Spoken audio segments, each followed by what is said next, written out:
COPD chronic obstructive pulmonary disease అనే వ్యాధి గురించి తెలుగులో వివరంగా తెలుసుకుందాం. సిఓపిడి అంటే ఏమిటి? సిఓపిడి అనేది దీర్ఘకాలిక ఊపిరితిత్తుల వ్యాధి. ఇది ఊపిరితిత్తుల లోపలి వాయుకోశాలు మరియు గాలి చోట్లను దెబ్బతీసే వ్యాధి. దీనివల్ల రోగికి శ్వాస తీసుకోవడం కష్టంగా మారుతుంది. సిఓపిడికి తెలుగులో పేరు దీర్ఘకాలిక ఊపిరితిత్తుల నిరోధక వ్యాధి లేదా శ్వాసకోశ సంబంధిత దీర్ఘ వ్యాధి. కారణాలు: ధూమపానం, సిగరెట్, బీడీ వాడకం, పొగాకు కట్టిన వాతావరణ కాలుష్యం, ఇంట్లో వంటగది పొగ వీటిలో ఉన్న మహిళలకు ఎక్కువగా వచ్చే అవకాశం. శ్వాసకోశ వ్యాధులు కుటుంబ చరిత్ర.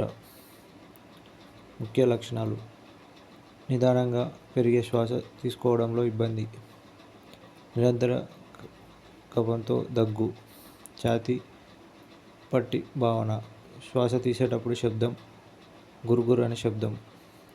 శారీరక లోపం. చికిత్స: ధూమపానం మానేయాలి, ఇన్హేలర్లు ఉపయోగించాలి, అవసరమైతే ఆక్సిజన్ చికిత్స. వ్యాయామం, ఊపిరితిత్తులు పునరావాసం, పల్మనరీ రీహాబిలిటేషన్. జాగ్రత్తలు: పొగాకు కట్టిన చోట ఉండకూడదు.